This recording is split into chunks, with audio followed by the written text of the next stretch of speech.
Kaptanın Seyir Defteri kanalına hoş geldiniz. 9 Kasım sabahındayız. Romanya'daki sürüşüm Vidin kapıdan başladı.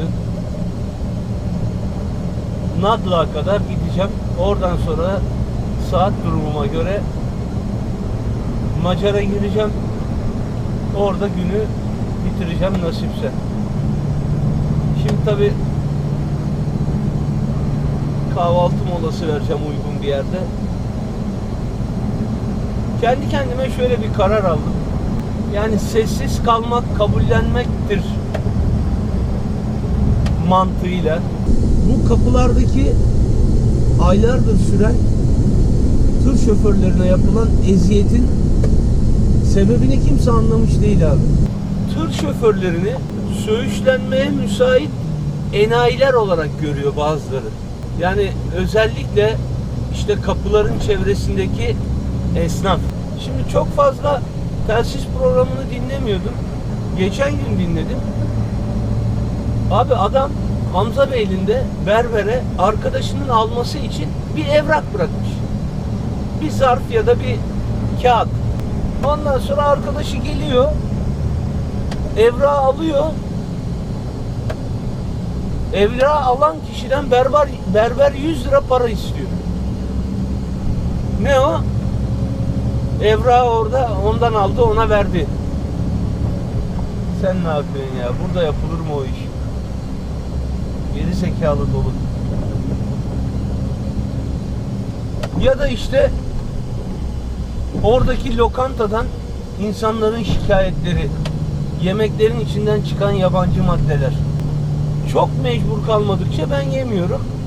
Abi ne zaman yesem midem deli gibi kaynıyor. Yani bir anormallik var. Ya da işte bazı memurların tır şoförlerine olan davranışları. Hem Türkiye'de hem Avrupa'da. Abi gerçekten yani öyle bir bakış açısı var ki tır şoförü sanki aptal, insan değil, cahil, vur ensesine al ağzından lokmayı. Abi böyle tipler değil yani. Hiçbir zamanda olduklarını sanmıyorum. Şu iş herkesin yiyeceği nane değil. Ama bu camiadaki en büyük sıkıntı birlik olamam abi. O kadar kuvvetli bir topluluk ki aslında. Ama birlik olamıyorlar abi. Neden olamıyorlar? Çünkü bu insanlara liderlik eden kurumlar satılmış. Aynı mesela şu anki uzun zamandır ülkemizdeki sendikalar gibi. Türk İş, Hak İş. Abi işçinin hakkı kimsenin umurunda değil.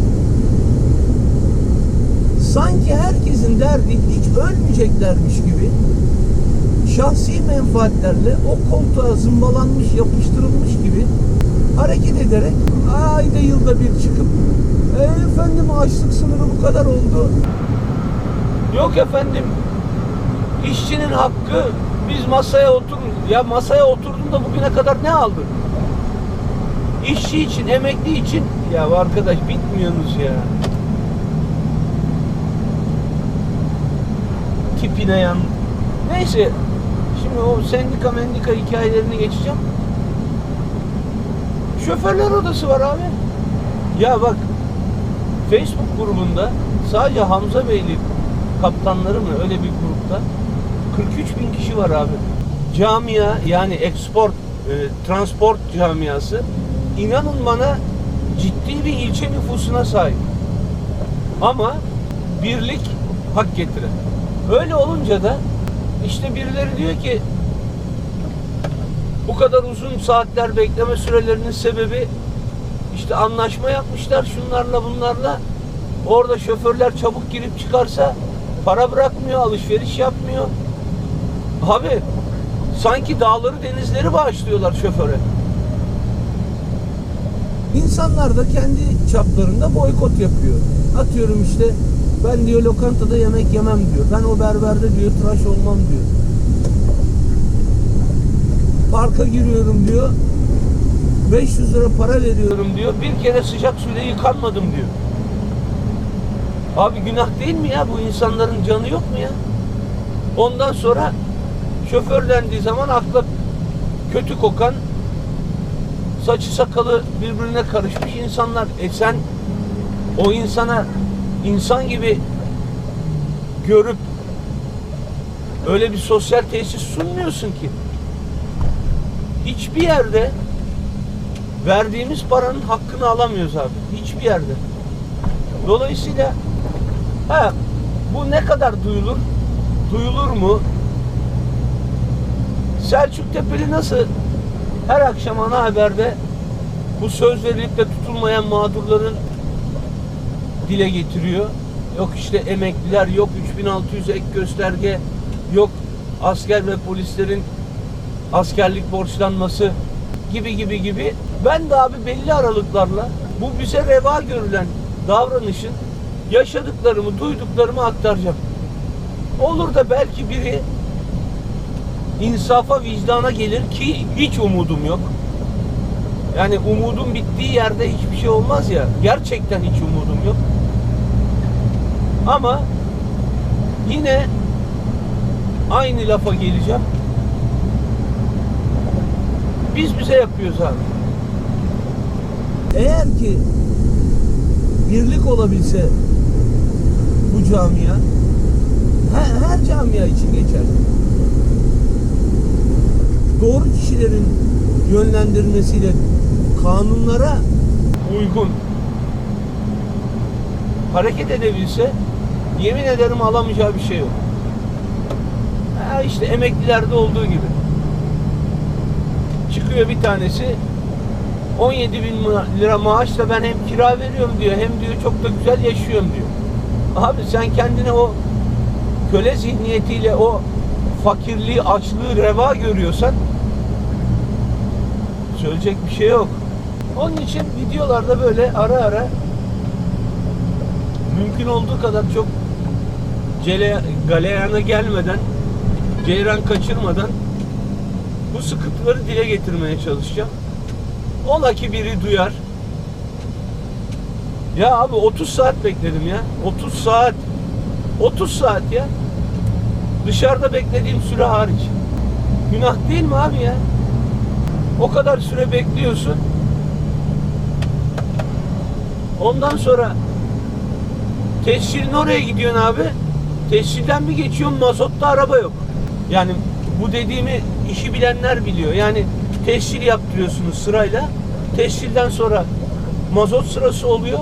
Mazottan sonra Bulgaristan'a ya da hangi ülkeye geçiyorsanız, hangi kapıdan oraya geçiyorsunuz. Yani tescil çalışmıyor abi. İki taraflı. Yani Türkiye'ye girişte de araba çekmiyor. Türkiye'den çıkışta da araba çekmiyor abi. Soruyoruz. Yüzüne bile bakmıyorlar. Dalga geçer gibi.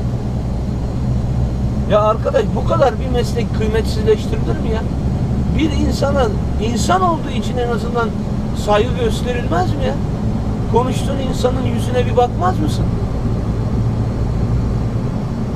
Ya araç kullandığım halde bazen kameraya bakıp konuşmaya çalışıyorum. Çünkü karşımda biri varmış gibi izleyenlere en azından saygısızlık olmasın diye kendi çapımda dikkat etmeye çalışıyorum. Adamla yüz yüze karşılıklı duruyoruz. Kafasını kaldırıp yüzüme bakmıyor. Adama diyorum ki ya bir sorun mu var diyorum. Neden araba çekmiyorsunuz diyorum. Ben buradayım işte ya diyor. Yüzüme bakmıyor bunu söylerken. Sizin burada olduğunuzu görüyorum diyorum. Ama diyorum yani bir saatte bir arabaya, bir saatte bir araba çekti. 2 tane peron açmış. Birinde kantara giriyorum. Memur yok öbüründe. Öbür tarafa iniyorum arabadan. Tescil yaptırmaya. Abi X-ray sırası, X-ray çıkıyor. 17 saat, 20 saat, 24 saat X-ray'de sıra bekliyor. Yok mu arkadaş bu ülkenin imkanı? Her perona bir tane X-ray koyun. Her araç geçsin X-ray'den. Tescil yaptırırken orada duruyoruz. Tescilden geçtikten sonra koy arkadaş 4 kilometre hız sınırlı, 5 kilometre neyse artık. Yapamayacak güçte mi bu ülke bunu? Şu an Avrupa'nın en büyük kapılarından bir tanesi o.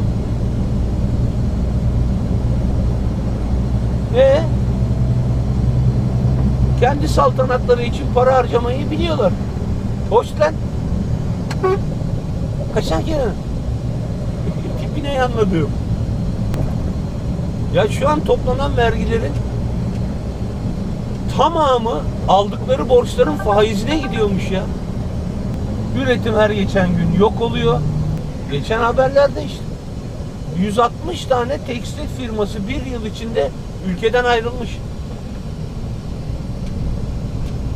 Mısır'a gidiyor. Efendim gidiyor. Neden? Orada teşvik var. Adam fabrikayı söküyor.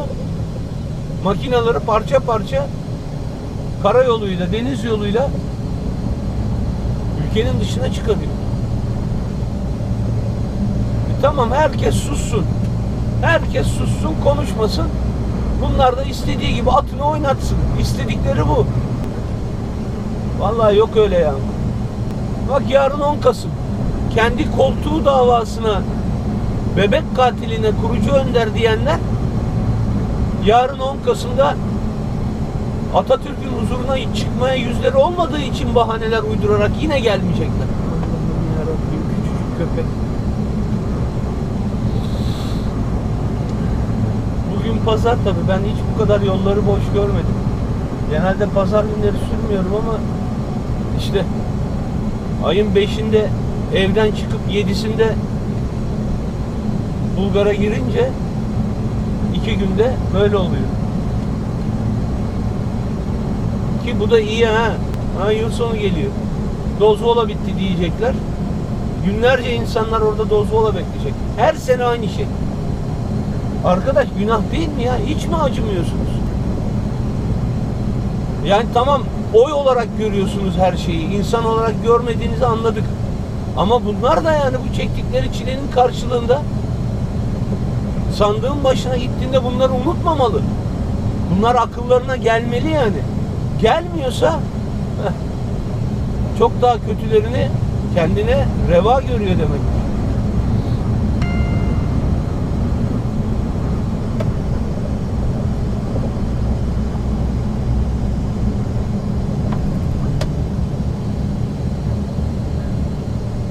Vallahi bundan sonra böyle videoların bazılarında anarşik olacağız. Yapacak bir şey yok. Hak etmiyoruz kardeşim. Bu şekilde yönetilmeyi, bu muameleyi hak etmiyoruz. Ben önemli bir iş yapıyorum. Zor bir iş yapıyorum. Bu işin karşılığında da evet para alıyorum. Hak ettiğimden az olsa da bir para alıyorum ama saygıyı da hak ediyorum abi. Tekrar söylüyorum. Daha önce de söyledim videolarda. Gerçek hayatta da yani. Abi en büyük eksiğimiz deforme olan ve çok ciddi derecede deforme olan bir yanımız var. O da ahlak. Daha önce videolarda söyledim işte. Macaristan'da mıydı? Tabii Polonya'da. Abi bazı otoban üzerinde parklara banyo da koymuş adam. Her parkta banyo var.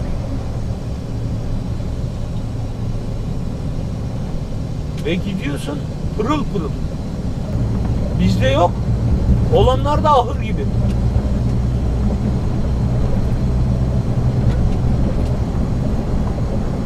Ha gel üstüme gel ya. Gel. Bitmiyorsunuz.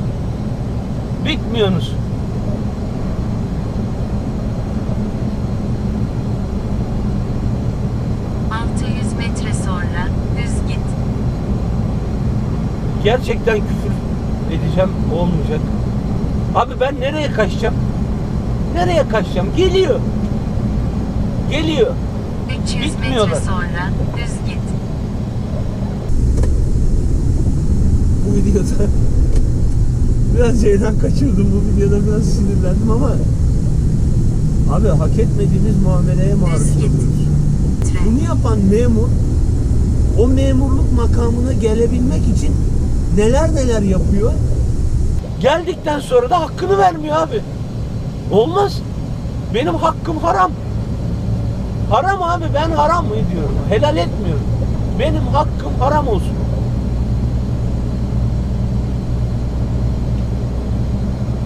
Ya adam sabah namazına gidiyorum dedi. Ya Allah kabul etsin.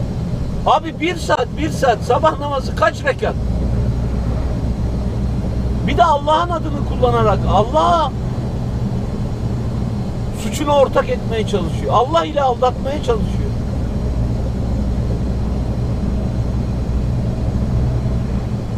Neyse.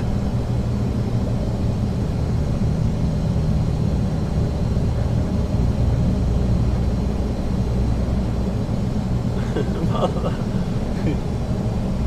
Bu söylediklerin bazılarını rahatsız eder mi bilmiyorum. Vallahi rahatsız olan da kendini bir sorgulasın. Benim söylediklerimde ben hata olduğunu düşünmüyorum. Ya şu yoldaki tırların bir ay çalışmadığını bir düşünsenize. Bak yemin ediyorum sofraya konacak ne sebze, ne meyve, ne et, ne ekmek bulamazsınız ya. Bak yemin ediyorum ya. Düşünün abi, tarafsız şekilde düşünün. Türkiye'deki bütün tır şoförleri, yani bu meslekten ekmek yiyen tır, kamyon, nakliye neyse. Abi bir ay kontak kapattığını düşünsenize, bir ay.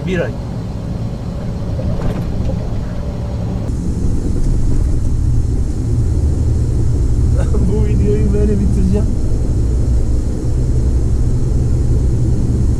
Elimden geldiği kadar kırıcı konuşmamaya, yasalar çerçevesinde konuşmaya çalışıyorum. Buna rağmen kırılan varsa da dediğim gibi yapacak bir şey yok. Kendinize çok iyi bakın. Sonraki videolarda görüşmek üzere. Allah'a emanet olun. Arrivederci.